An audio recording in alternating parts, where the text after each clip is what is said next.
뉴스앤뷰스, 뉴스의 속살을 봅니다. 주간 이슈에 대해서 전문가 혹은 오피니언 리더들과 함께 심층적인 분석을 해봅니다. 재작년 탄핵 사태 이후로 우리 사회에는 하루에도 수건, 때로는 수십 건씩 이슈가 떠오릅니다. 중심을 잃은 언론은 한쪽으로 완전히 치우친 편파적이고 일방적이며 극히 주관적인 관점에서 뉴스와 이슈에 대해서 평가 분석을 내놓고 있습니다. MFM 방송은 언제나 공정하고 정확하며 객관적인 뉴스를 심층 분석과 함께 시청자 여러분께 나누고자 합니다. 오늘 뉴스앤뷰스 첫 방송은 이재용 삼성전자 부회장 2심 고등법원 선고와 관련된 내용입니다. 오늘 주옥순 대표님 모셨습니다. 안녕하십니까. 반갑습니다. 네, 감사합니다. 오늘 지난 2월 5일 날 이재용 삼성전자 부회장의 2심 선고가 있었습니다. 네. 그죠? 징역 2년 6개월, 집행유예 4년 해서 이제 석방되셔서 네. 지금쯤 이제 즐겁게 집밥을 드시고 계실 텐데. 그렇죠. 대한민국 경제를 위해서는 참으로 다양한 일이 아닐 수가 없습니다. 바람직한 일이죠. 네. 늦었죠, 이게. 그럼요. 많이 늦었습니다. 353일을 예. 구금해 놨었죠. 예. 예. 그런데 저희가 이제 오늘 주 대표님을 모셔서 나누고자 하는 얘기는 이런 재판의 결과에 대해서 지금 굉장히 말이 많고 네. 국론이 다시 한번 크게 분열되고 있다. 그렇습니다. 여기에 대해서 좀 말씀을 좀 한번 들어보고자 합니다. 오늘 뭐 자료도 많이 가지고 오셨는데. 네. 예. 오늘 지금 계속 언론이라든가 이 방송 또 신문을 보면 지금 문제가 그 이재용 판사님이 이재용을 판결한 판사님께서 지금 굉장히 지금 곤욕을 치르는. 네, 정영식 판사가 굉장히 곤욕을 치르고 있다는 거예요. 현상이 일어난다는 게 이게 있을 수 있습니까? 있어서는 안 되는 일입니다. 네, 법치국가 아닙니까? 아무리 지금 그 가족들에게 신상 털기는 물론이고 지금 뭐 가족들에게도 굉장히 위협을 가하고 오히려 지금 이런 문제를 가지고 청와대에 뭐 청원을 넣고 네, 뭐 수만 명이 서명을 했다는 얘기가 있죠. 그 청원 넣는다고 해서 네. 그게 뭐 대단한 거 아니라고 판사를 생각해요. 대임할 수는 없습니다. 네, 네. 오히려 그 청원 넣는 게 그들만의 판결, 그들만의 좋아하는 판결을 해야만이 얘네들이 만족한다는 그 표현 아니겠어요? 항상 그래왔습니다. 네. 네.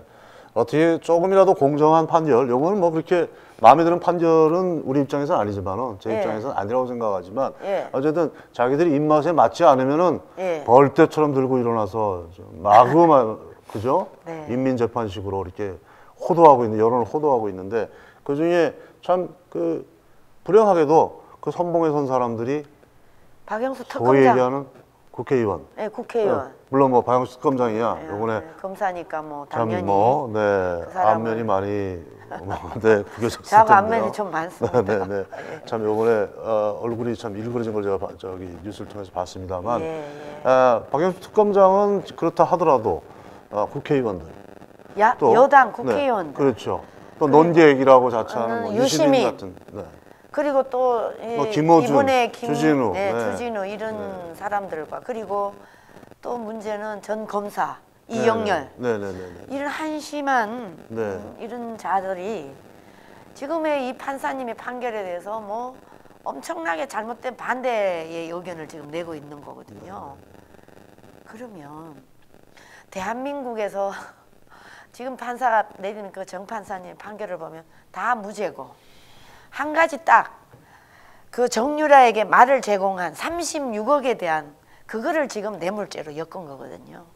네, 그게 딱 하나 유죄죠. 유죄죠. 근데 이 유죄라는 게 난 참 웃기는 게 저희도 그 마음에 안 들지 않습니까? 사실? 이거는 있을 수 없는 일이고 이 판결이 이것까지도 저희들은 잘못됐다고 생각합니다. 그러면 잘못된 겁니다. 우리 같이 공정한 사람이 볼 때는 보는 입장에서 볼 때는 이거 굉장히 잘못된 판결이죠. 네. 근데 정말 이 정 판사가 얼마나 고심을 했겠습니까? 고심 많이 했을 겁니다. 이분도 제 생각에는 현 정권에 조금 뭐라 그럴까 눈치를 봤다 그럴까? 사실은 그거마저도 무죄를 때린다면 나라가 뒤집어지겠죠. 뭐 속 시원하게 진실대로 말입니다. 정확하게 무죄를 때렸으면은 참 좋은 일이었겠습니다만은 그만한 용기가 용기를 내기가 참 쉽지는 않았을 거라고 생각이 됩니다. 이건 여담이지만 말이죠. 예. 근데 이제 그런 뭐 상당히 고심을 했겠죠. 지금 우리나라의 그 여론을 주도해가는 것이 이미 탄핵 사태 이후로는 촛불, 네. 뻑하면 촛불 아닙니까? 예, 횃불, 촛불. 예. 그다음에 연예인. 예. 그다음에 이제 언론이 이제 또 뭐 그걸 확장시키고 확대시키고. 그 모든 지금 이 나라가 이렇게 위기로 원인은 언론입니다. 그렇죠. 그 언론이 제대로 하지 못하기 때문에 저 같은 사람이 이렇게 MFN 방송까지 네. 하게 된 거 아니겠습니까? 정유라의 그 말 사용료 네. 36억 얼마라고 이제 딱 36억이 아니라 환율하고 이제 관련이 있기 때문에 36억 몇천 뭐 얼마가 되던데. 그럼 정유라가 말 사용한 것이 그 삼성에서 후원해서 말 사용한 것이 만약에 뇌물이라면은 지금 현재 평창에서 동계올림픽이 이제 개막했습니까? 그래서 뭐 못하죠. 정말 이거 가슴 아픈 일입니다만은 못하죠. 국가적인 이 행사, 세계적인 그 올림픽에 이렇게 사람들이 관심이 없게 만든 것이 전혀 관심이 없습니다. 참 가슴 아픈 일입니다. 그런데 그건 뭐 차지하고 동계올림픽에서 선수들이 사용하고 있는 그 고가의 장비들, 그거 다 누가 구입해 줍니까? 기업에서 해주지 않으면 누가 하겠어요? 그럼 누가 하겠습니까? 그게 몇 억씩 하는 장비가 많습니다. 어떻게 하겠습니까? 네. 그거는 뭐 선수들이 할 수 없는 일이고 우리나라 대기업이 우리나라 스포츠를 통한 국위선양, 또 국가 가치의 증대를 위해서 좀 어려운 그 여건에서도 대기업들이 사실 뭐 IMF나 이런 때도 대기업들이 스포츠에 대한 지원은 끊지 않았었어요. 그렇죠.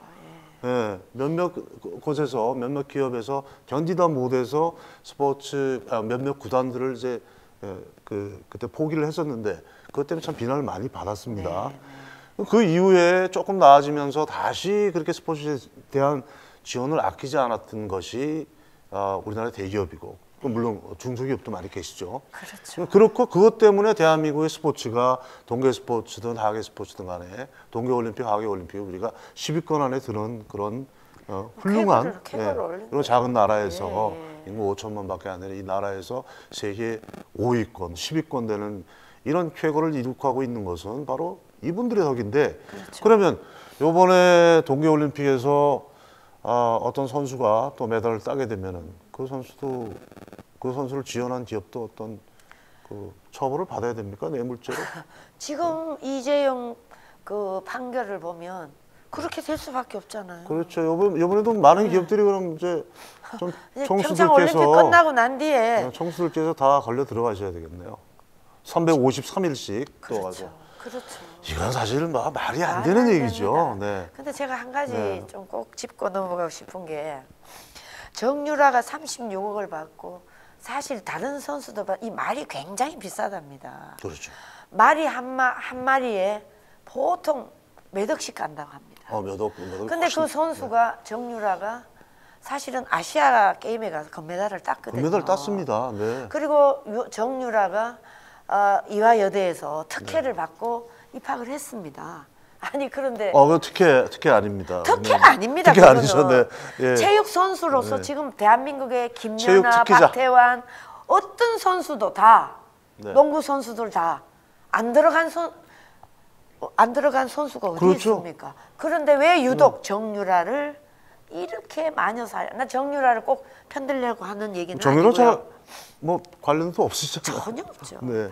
그런데 한 사람에게 그 인격 살해면 몰매를 주는 거에 대해서 대한민국의 언론이 반성해야 됩니다. 이거는 사실은 이때까지 이런 얘기가 참 안 나온 게 저는 우리 사회에서 이게 치부를 드러내는 것이기 때문에 안 나왔다고 생각이 됩니다만은 저희 뉴스 앤 뷰스에서 처음으로 말씀드리지만은 대한민국의 스포츠 스타들 중에서 그런 그 특혜를 입학이나 졸업이나 아니면 학위 취득에 있어서 학점 취득에 있어서 특혜를 받지 않고 어떻게 운동을 할 수가 있었습니까? 특히 없죠. 예를 들어서 LPGA 선수들, 그 PGA 선수들이 전부 대부분의 대회가 미국을 비롯한 미국, 유럽 뭐 이런 곳에서 열리고 있는데 그 선수들이 언제 학교에 들어가서 출석 체크하고 그리고 그 선수들이 어떻게 시험에 어떻게 임할 수가 있고 학점 관리 어떻게 하겠습니까? 그럼요. 그래서 그런 부분에서 훌륭한 스타들 경우에는 국가에 헌신하고 기여하는 바가 크기 때문에 우리가 그런 특혜를 해줘도 다 인정을 해줬고요. 그리고 대표님께서 그런 내용을 아실지 모르지만은 사실은 고등학교 때 그 예를 들어서 뭐 잘하는 축구 선수들 예를 들면 이제 차범근 선수라든지 또는 박찬호 같은 박찬호 선수는 사실은 이제 대학 시절 전까지는 그렇게 유명한 저기 선수는 아니었다고 김연아, 수영의 박태환. 그런데 이제 단체 스포츠 같은 경우는 한 명이 유명한 스타가 허재 같은 선수가 이제 들어가게 되면은 연대다 고대다 들어갈 때 몇 명이 따라 묻어 들어갑니다. 묻어 들어갑니다. 거기에 다 비리가 있었습니다. 지금 뭐 그 얘기를 한번 요새는 역사 바로 세우기인지 뭔지는 모르지만 100년 전 것까지 요새 돌아가고 있지 않습니까? 맞습니다. 그러면 진짜 허재, 차범근, 그죠? 이회택 선수도 아마 박태환. 제가 알기로는 박태환. 저희 연대에 나오셨던가 그랬죠. 박태환 뭐 말할 것도 없고 김연아 말할 것도 없죠. 그런 사람들을 다 만약에 이렇게 조사하고 이런다면은 누가 고등학교 졸업장이라도 제대로 챙길 수 있는 사람이 누가 있겠습니까? 이건 굉장히 사실 잘못된 건데 저희가 조금 뭐 이렇게 조금 이렇게 저희가 오늘 주제에서 약간 벗어났습니다만은 사실은 모든 사람들이 이 정유라에 대한 부분, 말 사용료에 대한 부분은 정말 억지로 만들어 붙여가지고 그걸 억지로 유죄를 만들어 놓고 그리고 이번 판결에서 참으로 격분하게 되는 것은 박근혜 대통령과 최순실이 공동정보입니다. 뭘로 공동정보입니까? 이건 무슨 상관이 있습니까? 전혀 상관없죠. 박 대통령이 말을 탄 것도 아니고. 맞아요. 아니 일국의 대통령이 야 너 말이지 제 말 좀 타게 좀 해줘. 그래 그렇게 했다고 치죠. 그렇게 해서 아무 성적을 못 냈으면은 문제가 되죠. 문제가 될 수 있습니다. 그런데 훌륭하게 비인기 종목이고 소외된 종목 아닙니까? 승마 아무나 못 하거든요. 맞아요. 워낙 비싼 돈이 많이 들어가는 스포츠이기 때문에 승마를 한다 그러면은 우리나라에서는 좀 산다 이렇게 이제 얘기하는 게 승마인데 그 비인기 그래서 그 선수 저변이 굉장히 작습니다. 얇습니다. 아주 얇은데 정의로가 어쨌든 가서 아시안 게임에 금메달을 땄지 않습니까? 맞습니다. 그러면 대통령께서 잘하신 거죠. 칭찬받아 마땅한 일이지. 맞습니다. 뭐 사용료가 얼마인데 이게 뇌물이다. 그래서 뭐 최순실과 박근혜 대통령은 공동 정보입니다. 이런 소리를 우리는 흔히 개소리라고 합니다. 맞아, 개소리입니다. 그게 바로 개소리입니다. 근데 이제 우리 동네 개들은 그 소리 들으면 굉장히 화를 냅니다. 개소리 하지 말라고. 맞습니다. 그런 엉뚱한 말 같지도 않은 소리를 하는 거는 짐승들도 정말 흥분할 만한 그런 말도 안 되는 얘기들이 이제 있는데 유시민 같은 경우에 또 옹졸한 옹색한 판결. 뭐가 옹색한 판결이라는 겁니까? 제가 오늘 좀 자료를 몇 가지 가져왔는데요. 한번 사실 우리가 법관도 아니고 법을 공부한 것도 아니기 때문에 이런 내용들은 저희가 좀 이제 보면서 여기 이정열 전 창원지법 부장판사가 이재용 삼성전자 부회장 집행유예를 풀어준 것은 전형식 부장판사에 대한 재판부의 과거 행적을 보아 예상외로 무죄가 선고되지 않았다고 비꼰 뒤 역대급 쓰레기 재판이라. 아니 이정열 부장판사 당신 도대체 판사로서 법을 어떻게 배웠는가요? 아니 뇌물죄도 모르고 또 뇌물죄가 어떻게 성립이 된다는 그 과정을 모릅니까? 아니 어떻게 대기업에서 한 여성의 그 스포츠를 대한민국의 국위를 선양시키기 위해서 36억의 말을 제강했다면 저는 360억을 들였어도 아시아 선수로서 금메달을 땄으면 그 성과는 충분히 국위 선양을 한 거 아니겠습니까? 그렇습니다. 그런데 이걸 가지고 그 판사님에게 이런 오명을 씌운다는 거 보면 이정열 판사가 지금 목이 날라갔잖아요. 지난번에. 목 없이 다니고 있습니다. 날라갔잖아요. 지난번에 그 특검이 있었는데 이 사람 날아갔어요. 이 정권에서 잘 사용하다가 그냥 쉽게 말하자면 폐기. 팽보다 폐기한 거죠. 정도 폐기. 그런데 지금 이런 발언을 하는 거는 뭔가 좀 다시 한번 패션마크가 있을 와신상답 한번 다시 한번 올라가 보겠다 이런 거죠. 예, 저는 그렇게 생각이 들고요. 이런 거 한마디씩 해줄 때마다 예. 마일리지가 착착 올라갑니다. 그래서 문모 씨가 보고 있다가 바로 이렇게 데려다 쓰죠. 요번에 그렇죠. 개막식 그 MBC 방송에서는 김미아가 사회를 본다는 그런 말이 있더라고요. 김미아 얘기는 하지 맙시다. 아이고 하지 말까요? 그러니 말입니다. 사실은 지금 여기 보면 또 김정범 변호사, 이 김정범이가 그 이재용 판사 1차 재판 때 이 사람이 그 징역이라고 엄청나게 때린 판사입니다. 근데 이 판사가 지금 뭐를 말을 했냐면 건전한 국민들의 상식을 벗어난 법 해석은 이미 법으로서의 가치가 없다.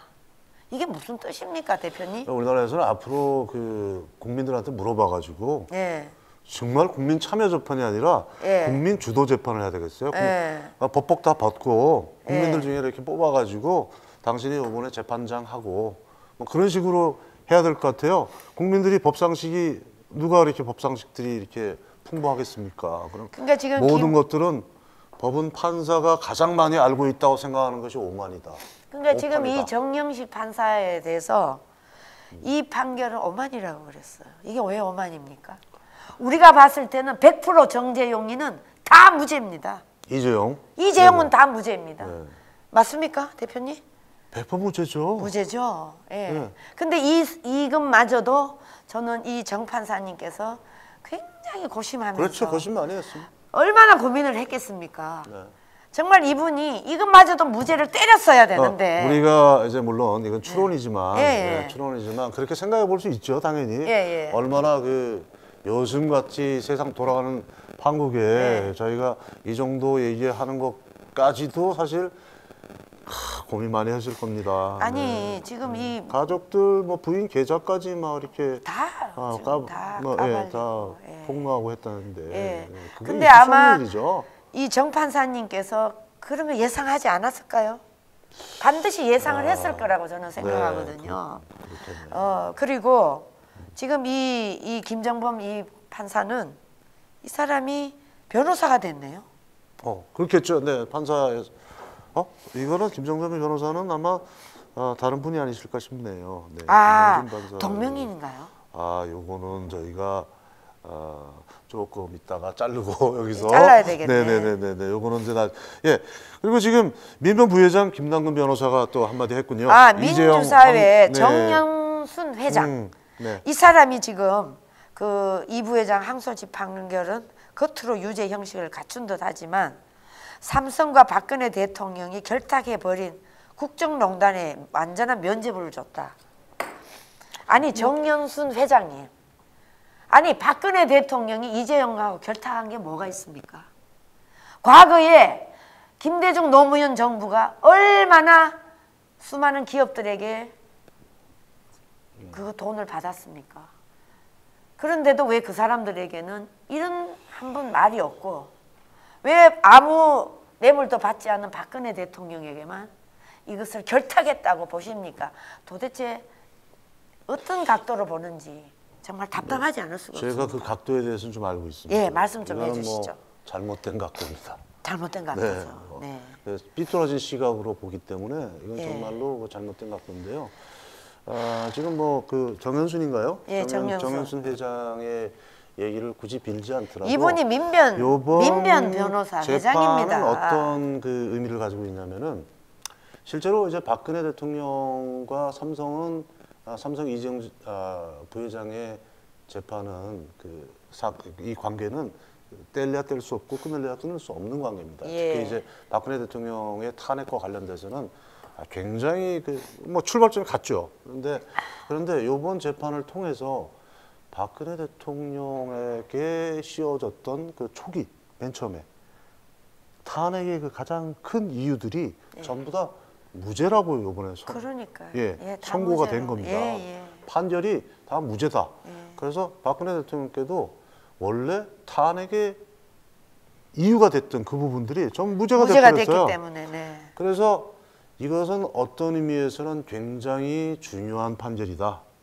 그래서 정현순 회장이라는 사람이 좀 흥분할 수밖에 없는 뭐 그런 엄청난 판결이라고 볼 수 있는 거죠. 지금 뭐 박근혜 대통령을 억지 탄핵시킨 거 아니겠습니까? 그래서 이번에는 멀쩡한 대통령 탄핵시킨 겁니다. 부당하게. 맞습니다. 그러니까 이정미를 비롯한 이정미 당시 대법관을 비롯한 그 8명의 8명의 뭐 제가 뭐 뒤에는 빼고의 단어는 빼고 8명이 그 억지 탄핵, 불법 탄핵, 부당하게 사기 탄핵 한 거죠. 이번 재판을 통해서 그래도 우리가 얻은 가장 큰 것은 물론 이제 재판에서 판결에서 최순실과 박근혜 대통령이 공동 전범이라고 얘기한 그런 오류는 범했지만 그거는 본인도 살고자 하는 그런 살아야겠다는 그런 생각에서 했을 것 같고요. 굉장히 의미가 있다고 저는 생각을 합니다. 맞습니다. 저는 요거 뇌물죄 36억을 가지고 이재용 뇌물죄를 이제 성립시켰는데 저는 아마 고법에 가면 이거 무죄 될 것 같습니다. 대법에 가면? 네, 대법에 가면. 어떻게 생각하세요? 대법은 일단은 제가 사실은 이제 굉장히 복잡하고 또 우리가 뭐 법상식이 이렇게 있는 사람들이 아니고 해서 굉장히 말씀드리기가 조심스럽지만은 앞으로 이제 대법원 판결까지 가는 데는 또 상당한 시간이 많이 걸립니다. 그죠? 최소한 한 1년 정도 걸릴 것이고 물론 뭐 당겨가지고 뭐 6개월 이렇게 할 수도 있겠지만 보통의 경우에는 1년 이상 뭐 3년 이렇게 또 이제 시간이 걸리기 때문에 이거 뭡니까? 대표님 이게 정치 재판이잖아요. 그렇죠. 상황이 앞으로 어떻게 바뀌느냐에 따라서 우리나라 만약에 우리나라 경제 상황이 약간 추적 한번 쳐보죠. 그러면은 다시 그러면 삼성그룹의 총수를 다시 353일 아니면 3년 6개월, 2년 6개월 이렇게 집어넣겠습니까? 그런 지금 현재 이미 삼성전자 상황이 굉장히 안 좋아지고 있거든요. 악화됐죠. 그래서 저는 오히려 그것보다 앞으로 뭐 1년, 2년, 3년 정도 간다 그러면은 정치적인 판단을 내리는 것이 조금 더 우호적인 쪽으로 가지 않을까.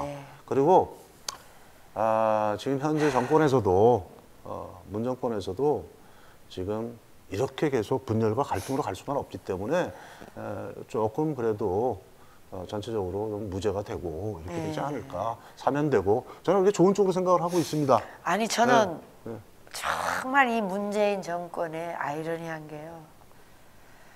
대한민국의 주적이 누굽니까? 북한 아닙니까? 삼성의 이재용이를 36억의 이 엄청난 법리를 적용하는 이 문재인 정권. 북한의 주적에게 지금 모든 판을 깔아주고 저 평창 올림픽을 아무도 띄워주지 않으니까 기업들한테 지금 엄청난 돈을 지금 받아서 하지 않으면 이거 치르지 못해요. 사실 뭐 우리가 받았는지 안 받았는지는 사실 정확히 알 수가 없기 때문에. 아니 그러고 왜 삼성의 SK 최 회장을 청와대까지 불러서 만납니까? 이게 바로 이재용 우리 부회장이 박근혜 대통령 만났는 거와 뭐가 다릅니까? 다를 거 없죠. 영차 독대하고. 이게 뭐가 다릅니까 이게? 그런데 문재인 정권이 감히 박근혜 대통령한테 법률을 적용할 수 있습니까? 없다고 봅니다. 말이 안 됩니다, 이거는. 시간이 지날수록 이거는 뭐 그래서 지금 현재 박근혜 대통령에 대한 재판은 이미 이제 진행도 되지 않고 있고.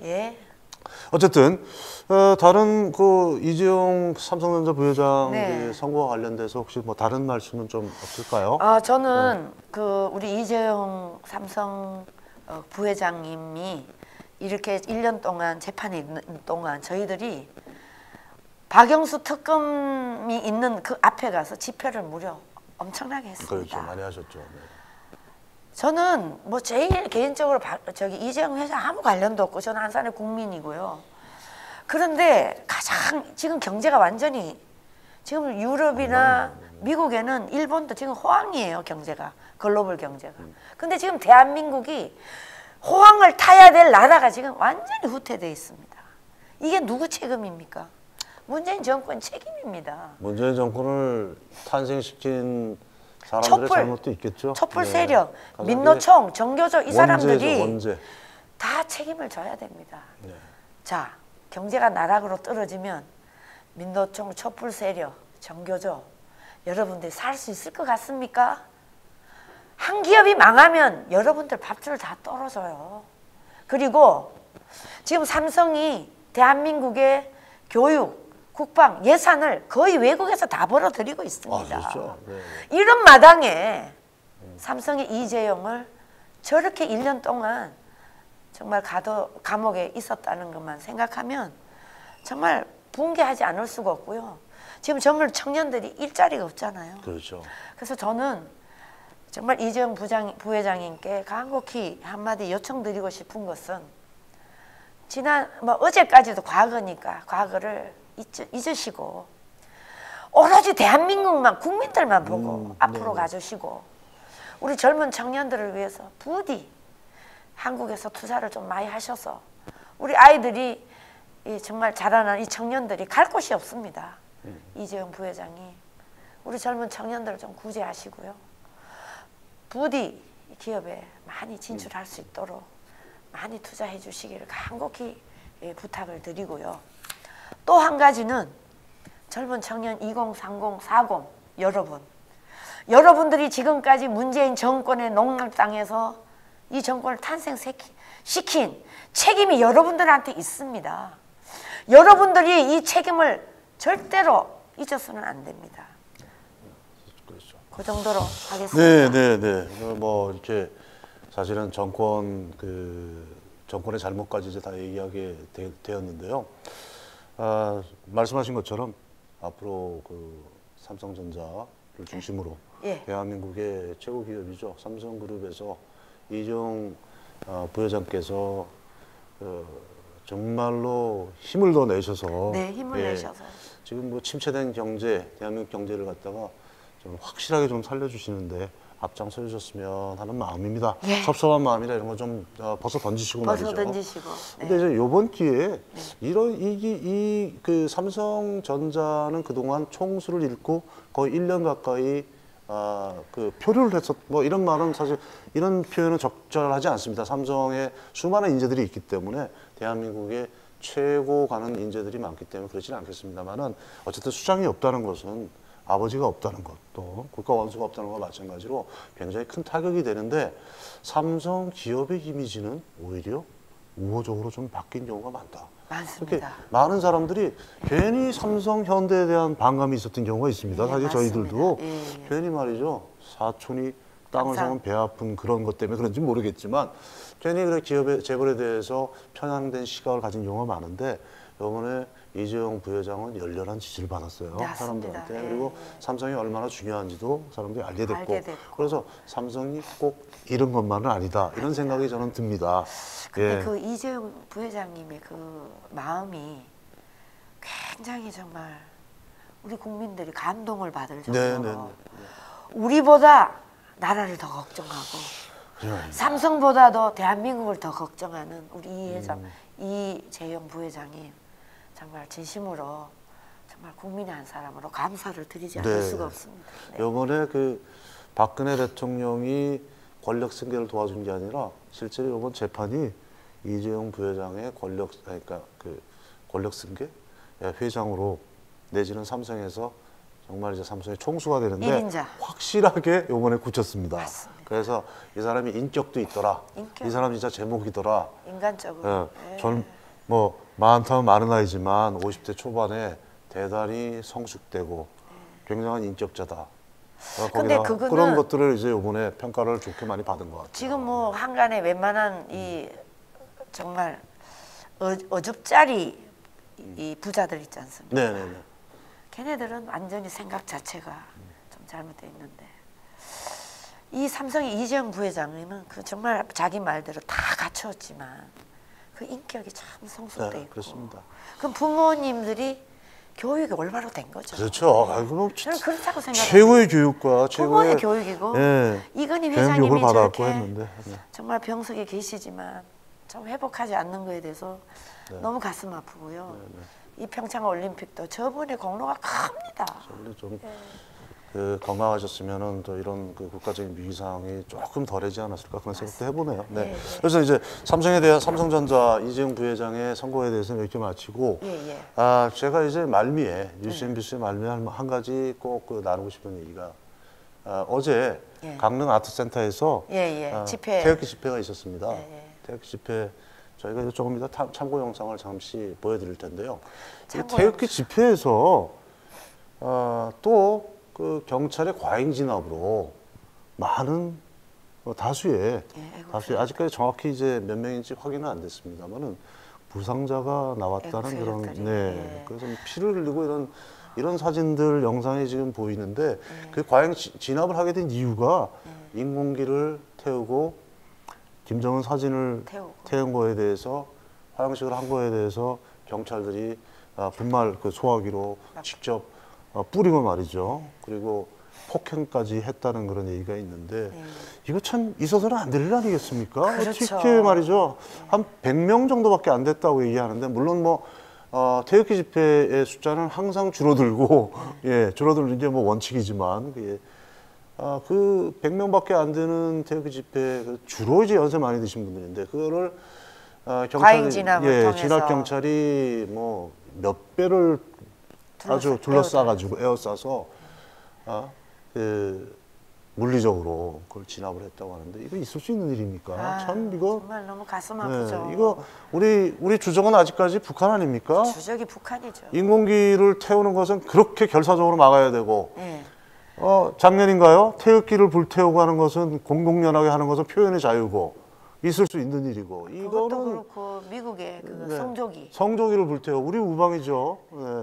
6.25 때 아주 맹방이죠. 맹방이고 6.25 때 수많은 그분들이 6.25를 뭐 포함해서 많은 희생을 겪으면서 대한민국이 이만큼 있게끔 해주셨는데 그 성조기를 불태우고 그 나라의 국가 원수가 대한민국 공식 방문을 했는데 국빈 방문을 했는데 거기에다가 물병을 던지고 그런 행위를 하는 것은 아무 제재도 하지 않고 누구도 처벌받지 않고 그러니까 대한민국 이 안에 지금 보이는 김정은이는 핵을 갖고 우리를 위협하지만 대한민국 안에 있는 이 내부 세력들 무섭습니다. 이 내부 좌파 세력들이 지금 오히려 우리의 적이 되고 있습니다. 경찰이 이런 과잉 진압을 절대 해서는 안 되고 우리가 정말 이런 것을 접할 때마다 진짜 피가 끓죠.